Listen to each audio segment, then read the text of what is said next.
The sound of spit hitting Alara's face was so loud it felt like a gunshot in the dining room. Alara stood frozen, too shocked to move, as the warm spit dripped down her cheek. Her husband, Caspian, was standing just inches away, his face twisted with anger and disgust. Around the big shiny table, his mother, Genevieve, smiled like she was proud of him. His sister, Bianca, even clapped her hands like it was funny. "That's what you get for embarrassing our family," Genevieve said in a calm voice, using a napkin to wipe her mouth. "Maybe now you'll learn to stay quiet and not talk about things that aren't your business." All Alara had done was say, Caspian should slow down on drinking because he had to drive home. It was only 8 o'clock at night, and he was already on his fourth glass of wine. But even that simple comment was too much for Caspian's family to hear. Caspian leaned back in his chair, looking proud of himself. "Next time, think before you speak. I don't need advice from someone who can't even keep a job." Those words hurt Alara even more than the spit. She had lost her job 6 months ago, but not because she was bad at it. Caspian had called her boss again and again, saying Alara was too sick and weak to handle stress. He even made fake doctor's notes saying she was taking medicine for anxiety. By the time Alara realized what he had done, it was too late. Everyone thought she couldn't do her job, and her reputation was ruined. "You're absolutely right, son," Genevieve said, cutting into her fancy steak. "Alara needs to understand her place in this family. A wife should support her husband. She should never question him in public." Bianca nodded eagerly. "Yeah, Alara, show some respect, especially in front of Mother." Alara wiped the spit off her face with the back of her hand. The light from the chandelier glinted off her wedding ring. 3 years of marriage, and this was what it had come to. She thought of all the little humiliations that had led to this moment. How Caspian left her out of conversations with his friends. How he took over all their money because he said she was too emotional to make decisions. How he came home late smelling like another woman's perfume and then called her paranoid when she asked questions. "I think I should go," Alara whispered, reaching for her purse. "You think?" Caspian laughed cruelly. "That's your problem, Alara. You don't think. You just react. You get emotional. You cause scenes. But you don't think." "Sit back down," Genevieve ordered sharply. "We haven't finished dinner, and we haven't finished this talk about your attitude problem." But Alara was already standing. Something inside her had changed when Caspian spat on her. She had been broken months ago, but now this wasn't sadness, it was clarity. "Actually, we are finished," Alara said. Her voice was steady and strong. "All of us." She turned and walked toward the front door. Caspian yelled at her, threatening to lock her out of their house, to change all their bank passwords, to make her regret embarrassing him. Genevieve shouted all the ways Alara had failed as a wife. Bianca called her ungrateful and crazy. Alara didn't look back. She stepped outside into the cool night air. She sat in her car for a moment, staring at the Peterson family's perfect house with its pretty flowers and bright lights. Everything about Caspian's life looked perfect from the outside. The fancy job, the big house, the loving family. No one would believe what really happened behind those closed doors. Alara pulled out her phone. She scrolled to a number she had been afraid to call for months. Her finger hovered over the screen, then pressed dial. "Kieran, it's Alara." Her brother's warm, concerned voice filled her ear. "Alara, are you safe right now?" "Yes. I'm in my car outside his mom's house." "Good. Drive to my office. I'll meet you there in 20 minutes. "Kieran, there's something else. Something I've been documenting for months. Caspian isn't just abusive. He's been stealing money, and his mother has been helping him, but it's bigger than that. Much bigger." There was silence on the line.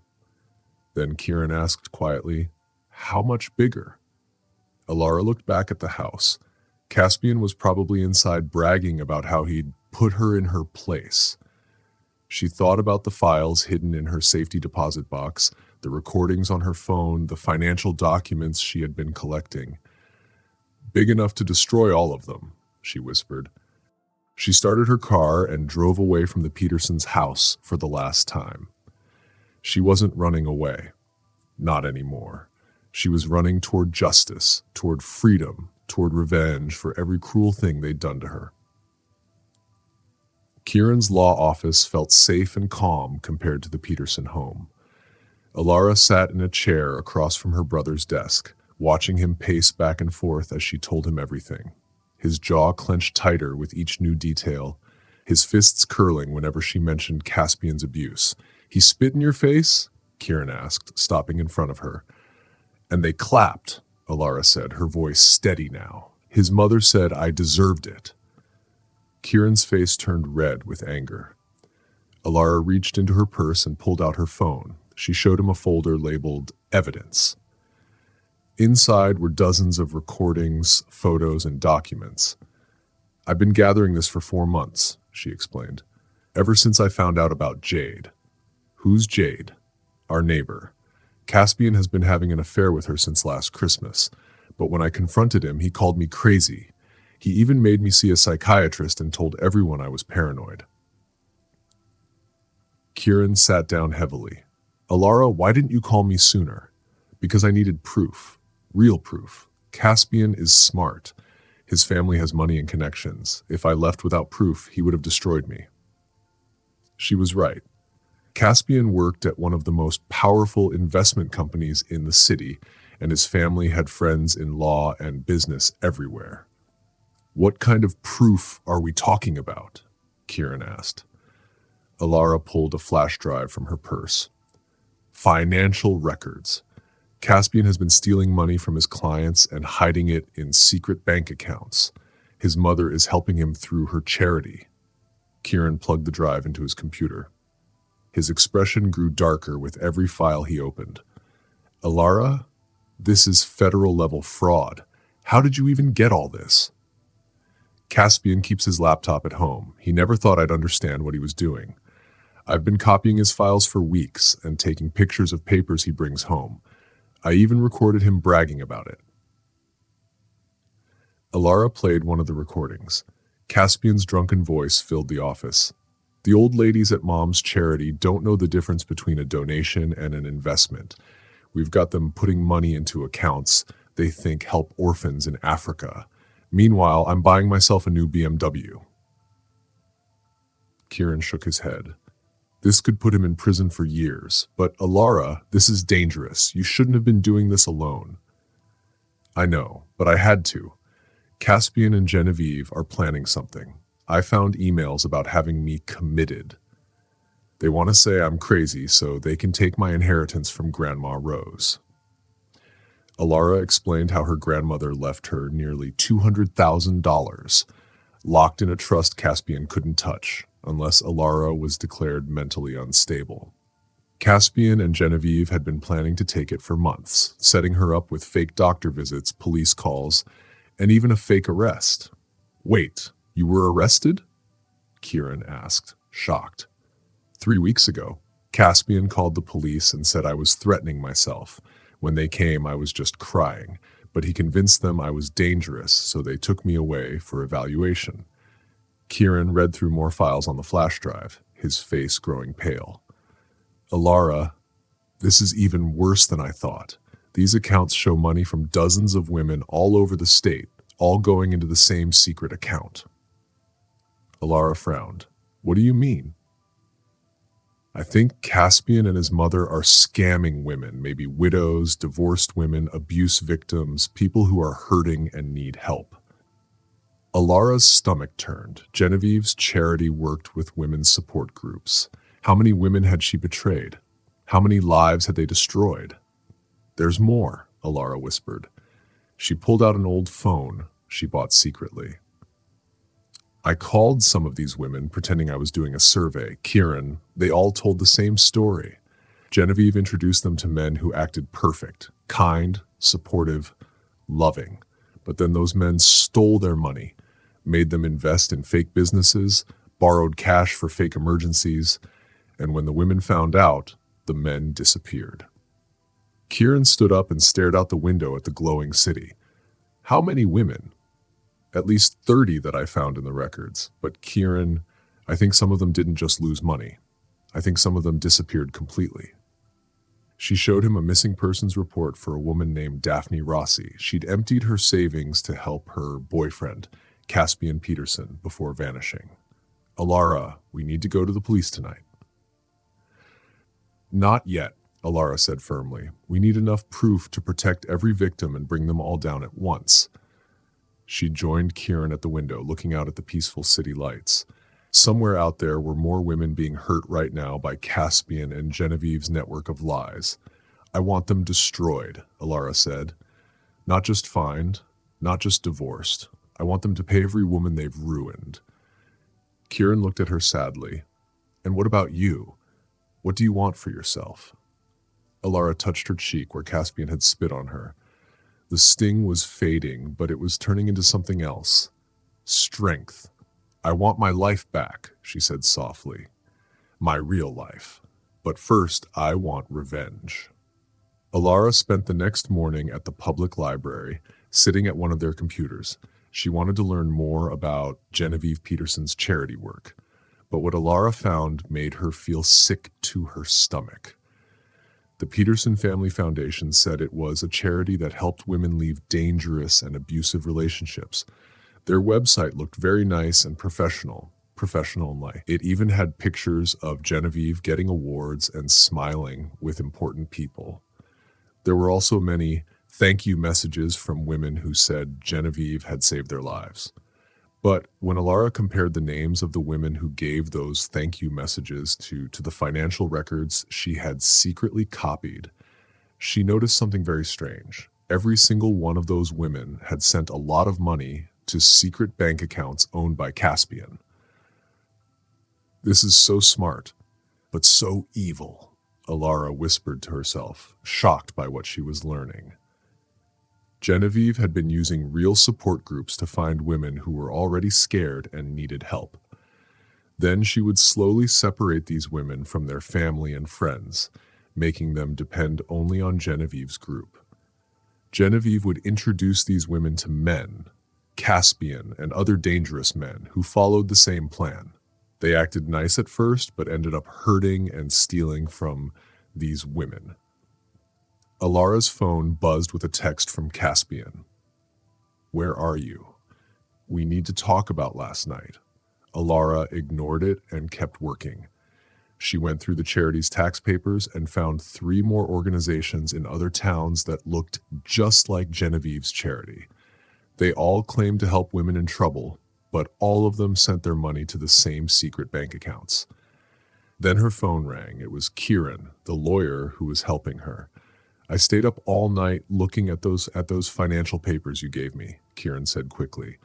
Alara, this isn't just stealing. This is organized crime. They've been planning this for years. With the amount of money, the way they target women, and all the people involved, this is serious. We're talking about racketeering charges. Alara's heart started to race. How much money are we talking about? From what I've found so far, they've stolen at least $3 million over the past 5 years.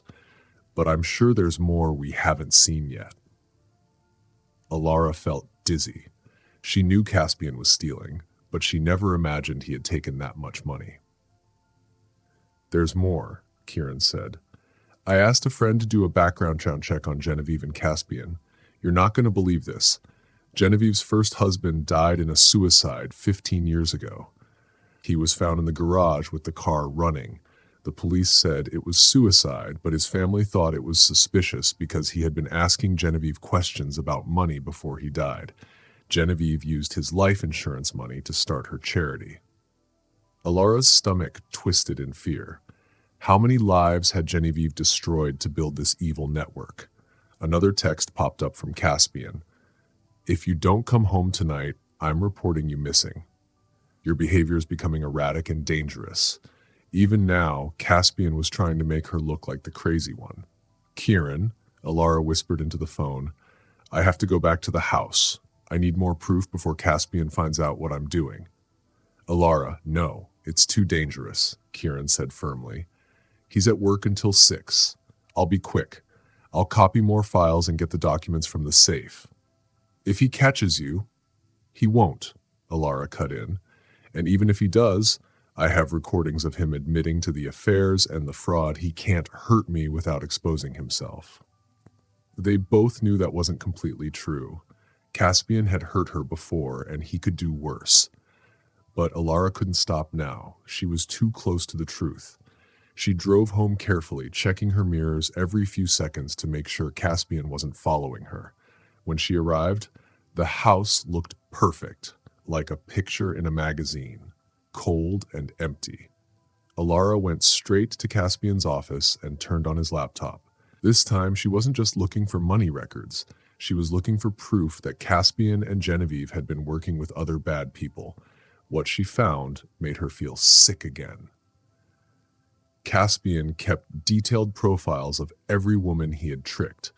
There were photos, private information, and even recordings of their conversations. He had written notes about what made them feel weak or scared and how to control them. One file was called Current Projects. Inside were details about 5 women who were being targeted right now. Their faces were smiling in the pictures, hopeful and trusting. None of them knew they were being set up to be hurt and destroyed. Alara quickly copied all the files to her flash drive, her hands shaking as she worked. These women deserve justice, she whispered. They need to know they're not crazy or worthless. They deserve the truth. Just as she finished, she heard a car door slam outside. Her blood froze. Caspian was home early. She quickly closed everything on the laptop, shoved the flash drive into her pocket, and stepped out of the office just as Caspian unlocked the front door. "Alara, are you here?" he called. She walked calmly into the hallway, pretending nothing was wrong. "I just came to grab some clothes," she said. Caspian studied her face closely. "You look upset. Are you taking your medication?" There it was, the gaslighting he used all the time. He often acted like she was mentally ill, even though she wasn't on any medication. "I'm fine, Caspian. I just need some space." "To think about what? How you embarrassed me in front of my family last night?"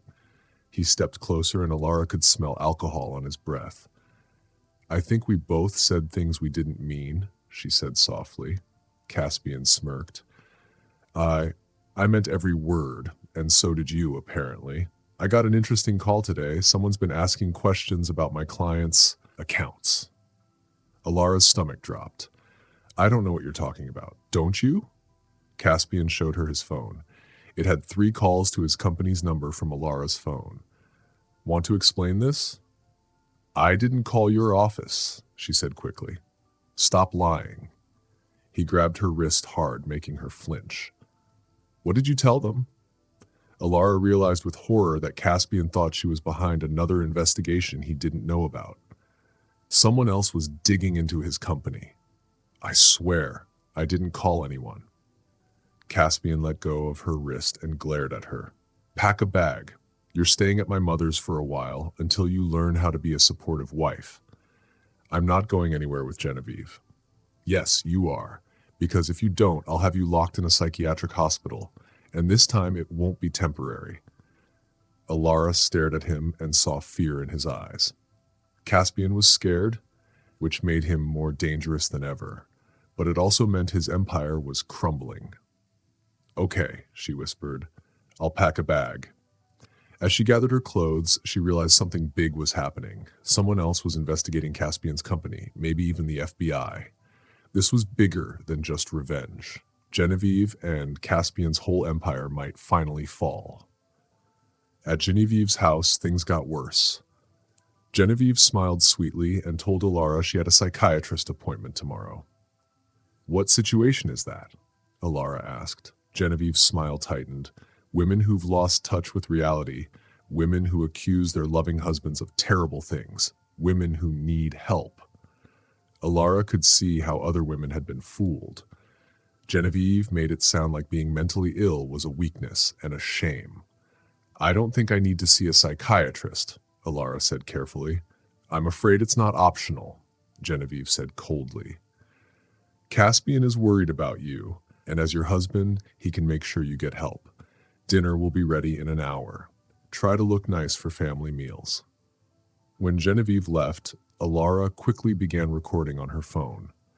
Genevieve told me about a psychiatrist named Dr. Sterling, she whispered. She said it's not optional. I think Caspian and Genevieve are planning to lock me away to get my money. They might even want me to disappear, like Daphne Rossi. Alara uploaded the recording to a secret cloud account she had set up. If something happened to her, Kieran would get it, but she wasn't going to let that happen. The next day, Alara met Kieran at Oak Creek Park.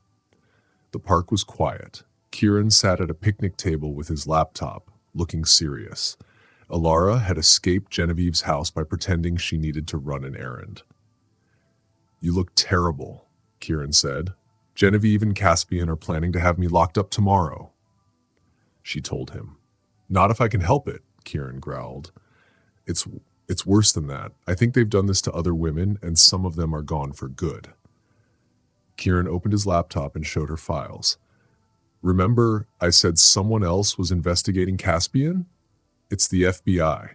They've been watching his company for 6 months. He's part of a Ponzi scheme worth over $50 million. Alara's mouth fell open. She couldn't imagine that much money. They want to talk to you, Kieran said. They didn't know about Genevieve's fake charities until I shared your evidence. What you found shows this isn't just fraud. It's human trafficking. They find vulnerable women, isolate them, take their money, and then make them disappear. That's trafficking, Alara. Alara thought about all the profiles she had seen on Caspian's computer. Were any of those women still alive? The FBI needs your testimony to link Genevieve's charities with Caspian's crimes, Kieran said. We're not letting you go to that psychiatrist. I already filed a protective order. You're not going anywhere near Dr. Sterling, Kieran said as he closed his laptop.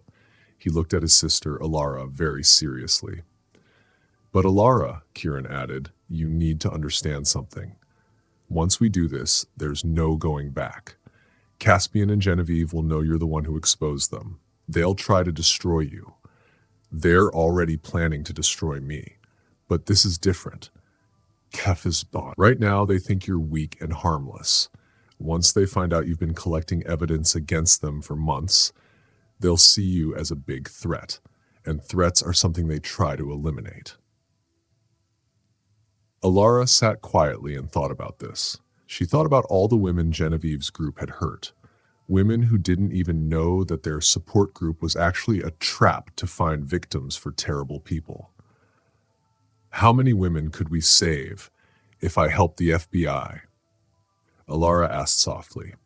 Kieran sighed and said, based on what you've found and what the FBI knows, at least 60 women. 60 women in 4 different states, maybe even more.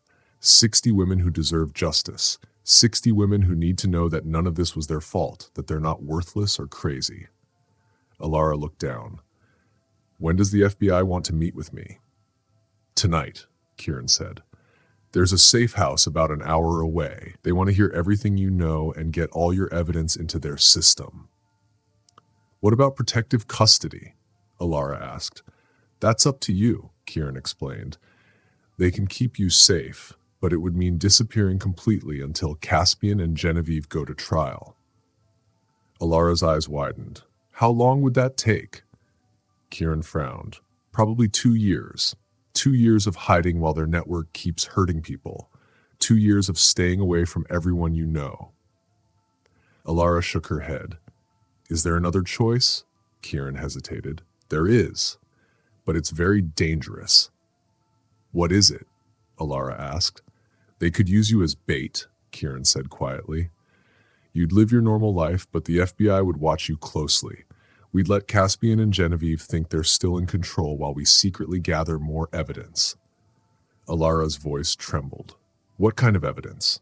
The kind that shows how dangerous they really are? Kieran said. Threats, attempts to hurt you, things that prove they plan to commit more crimes. Alara thought about all the horrible things Caspian and Genevieve had done. She remembered Caspian spitting in her face, Genevieve's cold smile when she said Alara deserved to be locked away. They were already willing to hurt her. "At least if I do this," Alara whispered, "my pain will help stop them." She looked up at her brother. "I want to be bait." Kieran stared at her. "Alara, do you even understand what you're asking for?" "These people have made women disappear. If they get the chance, they won't hesitate to kill you." Alara took a deep breath. "But the FBI will be watching me, right?" "Yes," Kieran admitted, "but they can't protect you every single second. If Caspian or Genevieve act quickly, they might hurt you before the agents can help." Alara stood and walked to the edge of the pond near them. Ducks swam peacefully in the water, completely unaware of any danger. She thought about the women whose names were in Caspian's files but who were now gone. She thought about the women Genevieve's group was still tricking right now. "I'm not hiding for 2 years while they keep hurting other people," Alara said firmly. "Alara, please," Kieran begged. "No, Kieran, I've been hiding for 3 years already," Alara said. "I pretended to be the weak, broken wife Caspian wanted me to be. I'm done hiding." She looked at her brother. "And I have advantages they don't even know about." Kieran frowned. "What advantages?" "They think I'm stupid. They think I'm unstable," Alara said with a small smile. "But they have no idea how much evidence I've gathered or how carefully I've been planning." "Planning what?" Kieran asked.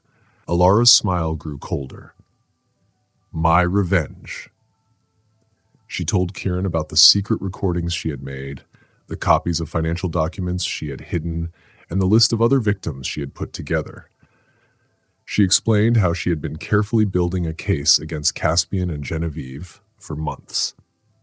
"I've been 3 steps ahead of them this whole time," Alara said. "They think tonight's conversation about committing me was private. They don't know I recorded every single word." Kieran's eyebrows rose. "You've been planning this longer than I realized. The moment I learned about Caspian's affair with Jade, I knew divorce wasn't enough," Alara said. I wanted to destroy him completely, and Genevieve made it personal when she spit on me. Now she'll see what happens when you underestimate the wrong woman." Alara sat back down. "So when do I meet the FBI?" 7 tonight, Kieran replied. "But promise me something, Alara. If this gets too dangerous, if you think your life is at risk, you'll let them pull you out." "I promise," Alara said. But it was a lie. They both knew it. Alara wasn't going to stop until Caspian, Genevieve, and their entire network were ruined. Alara returned to Genevieve's house in the evening, playing her part perfectly. She moved slowly, spoke softly, and made her eyes look blank as if she were heavily medicated. It was a role she had been practicing for months. "How was your shopping trip, dear?" Genevieve asked with a fake smile as Alara joined them at dinner. "Fine, I got what I needed," Alara said calmly. "Good," Genevieve said. "Dr. Sterling is excited to meet you tomorrow. He's read your file and thinks he can help you feel better." Alara nodded and ate her soup quietly. Under the table, her phone secretly recorded everything. Caspian sat quietly, frowning at his phone, reading messages. "Problems at work?" Genevieve asked. "Nothing I can't handle," Caspian said. "Just questions from the compliance department." Alara knew from the FBI briefing that those questions were actually part of a secret investigation. Caspian's own bosses didn't know yet that he was under federal watch. "I'm sure it's nothing," Genevieve said smoothly. "You've always been so careful." "Of course I have," Caspian replied. "I'd never do anything wrong." Alara almost laughed at the lie. He truly believed his crimes were justified. After dinner, Alara excused herself early, pretending she was tired. She went upstairs, but stayed close enough to overhear Caspian and Genevieve's conversation in the kitchen. She placed the professional recording device the FBI had given her near the wall. "The appointment is confirmed for 10 a.m., Genevieve said. "I've prepared all the papers showing Alara's unstable behavior. If she refuses to go, she won't have a choice. I signed the forms as her emergency contact. After Dr. Sterling sees her, she'll be committed. Then her inheritance will transfer to your control. We'll move the money offshore within 48 hours. Alara's hands clenched. They were talking about stealing her money like it was nothing. What about the other targets? Caspian asked. Our friends in Denver and Portland are shutting down their operations and moving to new cities, Genevieve said coldly. By next week, everything will be running again, and the women who might talk. Genevieve's voice turned even colder. They won't be a problem for long. Alara's heart pounded. They were planning to silence those women permanently. Her phone buzzed with a text from an unknown number. Kitchen window. Now. Alara peeked out and saw a figure in dark clothes waving to her. FBI surveillance. She crept downstairs, avoiding the squeaky spots on the stairs. Outside, Agent Sarah Chin waited near a shed. We heard everything, Sarah whispered. They plan to move against you tomorrow morning and kill other witnesses. We're moving tonight. We're arresting Caspian, Genevieve, and 12 others at the same time. Alara felt a rush of relief. What do you need me to do? Go back inside. Act normal, Sarah said. In 1 hour, you'll get a phone call that will upset you. React naturally. Cry. Get angry. We need them to think you're broken. Genevieve will comfort you and hopefully admit everything on tape. Alara nodded. She went back inside and waited. In 1 hour, Caspian and Genevieve would be arrested. The phone rang exactly 1 hour later. Alara answered slowly, pretending to be scared. Hello, Alara, Kieran said. His voice sounded sad. I need to talk to you about something hard. What's wrong? Alara asked, her voice shaking. Caspian called me. He's worried about you. He told me some things you've said, things that don't sound real. I think you need help. Kieran, please, you can't believe him. I think he's right, Kieran said softly. You need a psychiatric evaluation. Tears fell from Alara's eyes. Even though this was all part of the plan, it hurt. You're supposed to be on my side, Alara whispered. I am, Kieran said, but I can't help you anymore. Please listen to Caspian and Genevieve. Then he hung up. Alara sobbed, and the sadness she felt was real. It reminded her of the years she spent being trapped and helpless.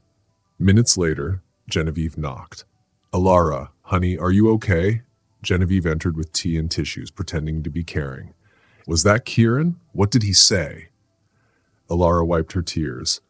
He doesn't believe me. He thinks Caspian is right. Genevieve's smile was sweet and fake. She thought Alara was broken. She had no idea the trap was already set. Genevieve sat on the bed and put her arm around Alara's shoulders. But to Alara, it didn't feel like comfort. It felt like a snake wrapping around her. I know this is hard to hear, Genevieve said softly, but Kieran is being a good brother. He sees what we see, that you're struggling with some serious mental health problems. I'm not crazy, Genevieve, Alara said firmly.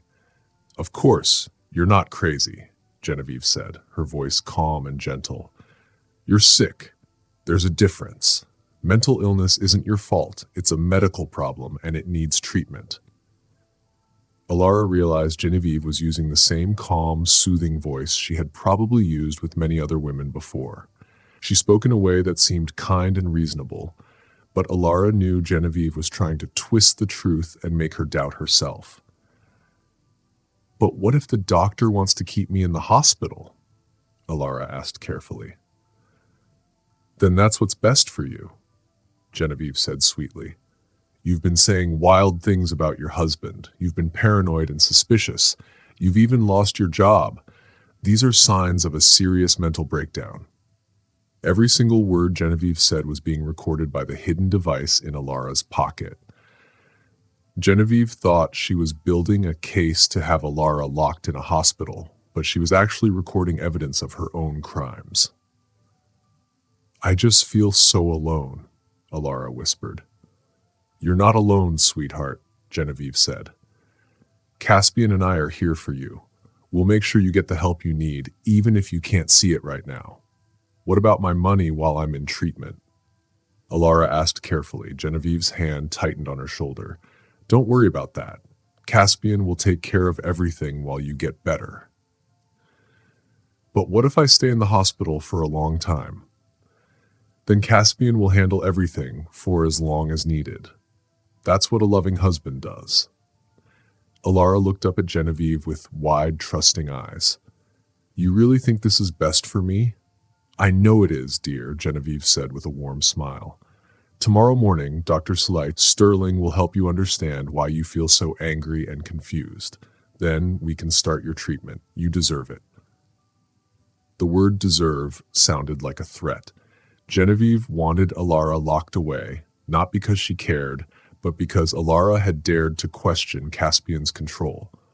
Thank you for being patient with me, Alara said softly. Of course, sweetheart. Family takes care of family. Genevieve kissed Alara's forehead and left the room, carrying her tea tray. As soon as the door shut, Alara heard Genevieve's quick footsteps down the hall. She pressed her ear to the door and heard Genevieve whispering to Caspian. She's completely broken, Genevieve said. Kieran leaving her was the final straw. She'll go willingly to Sterling tomorrow. Perfect, Caspian replied. Are the other plans ready? Yes. Daphne Rossi taught us to always have backups. Alara shivered at the mention of Daphne. These people talked about murder the way normal families talked about dinner plans. But they didn't know Alara wasn't helpless. They thought she was weak and alone, but upstairs she was surrounded by FBI agents. They had been recording every word of Caspian and Genevieve's plan. Alara checked her phone. It was 11:47 p.m. In just a few hours, FBI teams in 4 states would arrest everyone in Genevieve's network. Caspian and Genevieve didn't know this was their last night of freedom. Alara smiled a little as she prepared for bed. Tomorrow would bring justice, not only for Daphne Rossi, but for 60 other women who were still trapped by Genevieve's crimes. Tonight, Alara would sleep better than she had in years. Alara woke up at dawn to the sound of car doors slamming and men shouting commands. She ran to the window. FBI agents surrounded Genevieve's house, blocking every exit with black SUVs. This is the FBI, Caspian Peterson. You are under arrest. Alara thought she would feel excited at this moment, but instead she felt calm. Justice wasn't about revenge. It was about stopping bad people from hurting others. She dressed quickly and went downstairs. Caspian stood there in handcuffs, pale and shocked as an FBI agent read him his rights. Genevieve, still in her bathrobe, was yelling at Agent Chin, claiming the FBI had no right to be there. Alara, Caspian shouted when he saw her. Tell them this is insane. Tell them you made all this up. Alara looked at him calmly. I didn't make anything up. Caspian Peterson, Agent Chin announced, you are under arrest for wire fraud, money laundering, racketeering, and conspiracy to commit kidnapping. Genevieve Peterson, you are under arrest for those charges, plus fraud and conspiracy to commit murder. Genevieve's face went white at the word murder. This is ridiculous. I run a charity. I help women in crisis. You target women in crisis, Agent Chin corrected her. You find vulnerable women, cut them off from friends and family, and take everything they own. When they become a problem, you make them disappear. I don't know what you're talking about, Genevieve yelled. Agent Chin showed her a tablet with financial records. We have proof of everything. We know about Daphne Rossi and 7 other missing women. Alara felt sick. 7 other women. How many lives had they destroyed? Alara, Genevieve said suddenly, turning to her with desperate eyes. Tell them you're sick. Tell them you lied because you're confused. It was pathetic. Genevieve was trying the same tricks she used on her victims, but it wasn't working on the FBI. Actually, Alara said, pulling out her phone, I have something Agent Chin should hear. She played the recording from the night before. Genevieve's voice clearly described the plan to have Alara locked in a hospital and steal her money. Caspian's face turned gray as Alara revealed she had recorded months of their conversations. I have everything, Alara said. Every threat, every plan, every time you bragged about stealing from charities. I even have proof of your affair with Jade and your work in your mother's human trafficking network. Human trafficking? Caspian asked, shocked. We don't traffic people. We just help lonely women. You trick them, isolate them, take their money, and make them disappear, Agent Chin said. That is human trafficking.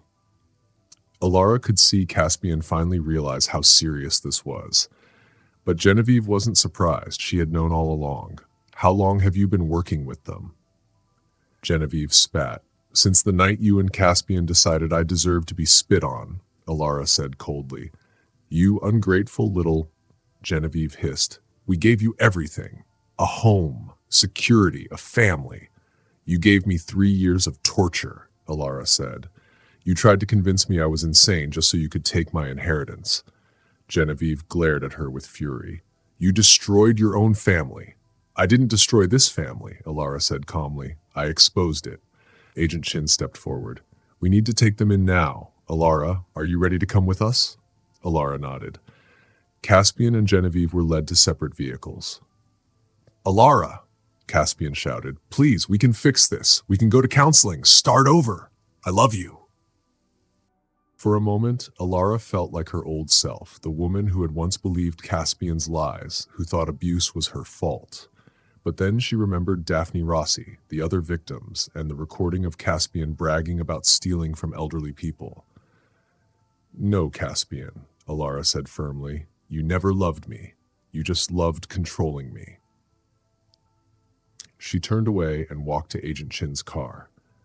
Behind her, Genevieve screamed about illegal searches, but Alara didn't look back. Alara was finally free, and soon 60 other women would be free too. When they arrived at the FBI field office, the building buzzed with activity. Agents carried boxes of evidence and spoke into phones, coordinating arrests across the country. We've arrested 43 suspects so far, Agent Chin told Alara. Your evidence is what made this possible. Alara looked at a wall full of photos of the criminals. Some faces were familiar, others were strangers. How many victims are there? She asked. At least 200 over the past 7 years, Agent Chin said, but we think there are more. Alara's heart sank. So many lives had been ruined. What will happen to them now? We're setting up support services. They'll get therapy, financial help, and protection. Many will need years to heal from what happened. Agent Chin showed Alara files about Genevieve's network. It was even bigger than she imagined. Corrupt doctors had diagnosed victims with fake illnesses. Lawyers had stolen money. Judges had been paid to approve false hospital stays. This goes all the way to the top of some state court systems, Agent Chin said. Dozens of public officials will face charges. And Caspian and Genevieve? Alara asked. They're facing life sentences, Agent Chin replied. The RICO charges alone could get them 20 years, plus fraud, kidnapping, and murder charges. Life in prison. Alara could hardly believe it. They would never hurt anyone again. Have you found Daphne Rossi? She asked quietly. Agent Chin's face grew sad. We found her body yesterday. She was buried on property owned by one of Genevieve's friends. Alara closed her eyes. Daphne wasn't just a name. She'd been a real woman with loved ones who'd mourned her. How many others? We're still investigating, Agent Chin said. But Alara, I want you to know something. You saved lives. Because of your bravery, dozens of women are safe. Alara didn't feel brave. She had just been angry and determined to stop evil people. What happens next? She asked. You'll testify in multiple trials. It could take 2 years. After that, you can start fresh. We can even give you a new identity if you want. Alara thought about what freedom would feel like. She hadn't made her own choices in years. There's more, Agent Chin added. Some of the victims want to meet you, like they want to thank you. I'd like that, Alara said softly. Over the next few hours, Alara met 12 women who had been hurt by Genevieve's group. Their stories were heartbreaking. They had all been vulnerable when they were targeted. They had all been cut off from friends and family. They had all been told they were crazy when they tried to fight back. But now they were free, and they were angry. We want to make sure this never happens to anyone else, said Anya. a widow who had lost all her money to Caspian's group. We want to start a real support group, one that actually helps women. Count me in, Alara said. As the day went on, Alara started to see that her plan for revenge against Caspian and Genevieve had grown into something much bigger. She wasn't just trying to get justice for herself anymore. She was helping to protect other women who were being hurt by people like Caspian and Genevieve, people who used women's pain to control them. Outside the FBI building, news reporters and camera crews were gathering. Word about the arrests was spreading quickly. Alara stood by the window and watched them interviewing neighbors and coworkers of Caspian and Genevieve. Everyone seemed shocked. They all said the couple had seemed so nice and respectable. No one could believe they had been part of such a big crime network. "Are you ready to talk to the media?" asked Agent Chin. Alara thought for a moment. A part of her wanted to hide and start a quiet new life. But then she thought of all the women who were still out there, scared and trapped, just like she had been. "Yes," Alara said firmly. "I want other victims to know they're not alone. I want them to know they're not crazy and that none of this is their fault." That evening, Alara stood in front of the news cameras and told her story. She talked about how Caspian and Genevieve had tricked her, controlled her, and stolen money. She explained how they targeted women who were vulnerable and hurting. She told anyone who thought they might be in a similar situation to call the police. Most importantly, Alara looked straight into the camera and said, "If someone is trying to make you feel like you're crazy, if they say you can't trust your own thoughts, and if they want to control you, run. Trust yourself. You are stronger and smarter than they want you to believe." Her words spread across the country overnight. The next morning, Alara's phone was full of messages from women everywhere. They recognized their own lives in her story. The FBI offices in 20 different states started new investigations into similar crime groups. Caspian and Genevieve thought they were only hurting Alara's life. Instead, they had destroyed their entire criminal empire. A year later, Alara stood in a beautiful conference room at the Peterson Victim Recovery Center. She looked out the window at the city skyline. The building had been bought with the money police had taken from Caspian and Genevieve's crimes. Now, that money was being given back to victims and used to help other women who had been hurt by similar scams. "The quarterly reports look excellent," said Dr. Julian Turner, the center's director of psychological services. "We've helped over 300 women reconnect with their families and rebuild their lives." Alara smiled warmly at Julian. Over the past 6 months, she had grown close to him. Julian had a lot of experience helping survivors of trafficking and abuse. Unlike Caspian, Julian always treated Alara with respect. "The legal program is growing, too," Alara added. "Kieran says we're now getting referrals from law enforcement all over the country." The center had become everything Genevieve's fake charity had pretended to be, a safe place for women to get real help. They offered therapy, legal advice, financial counseling, and most importantly, a place where women felt believed and supported. "Speaking of Kieran," Julian said, "he called this morning with news about the final sentencing." Alara's heart raced. She had been waiting for this for months.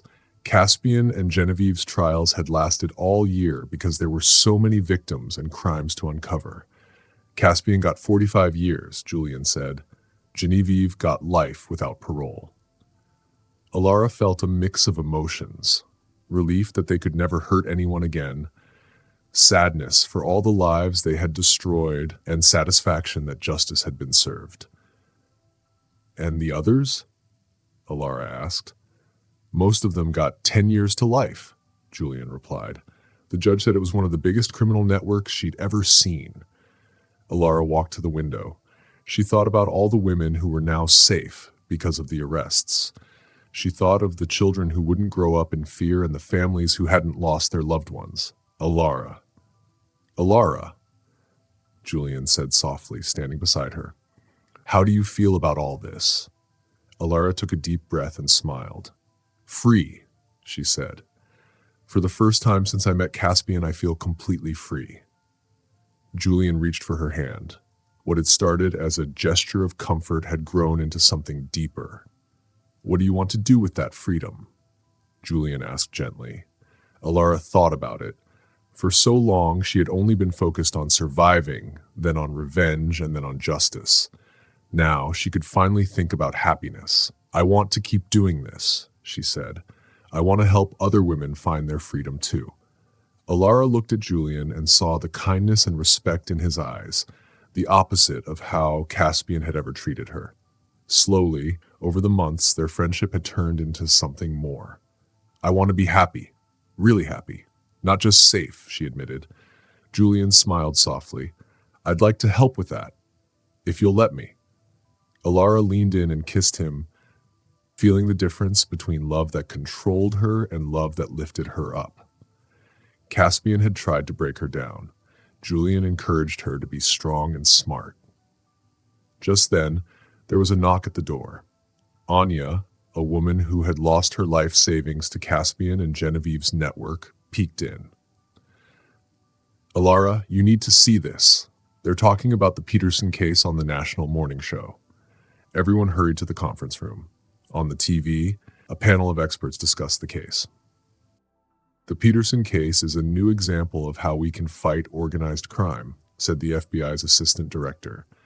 The key was Alara Peterson's courage and intelligence. Her evidence helped us arrest criminals in multiple states. She's a model for how victims can turn their pain into justice. Alara felt proud but also humbled.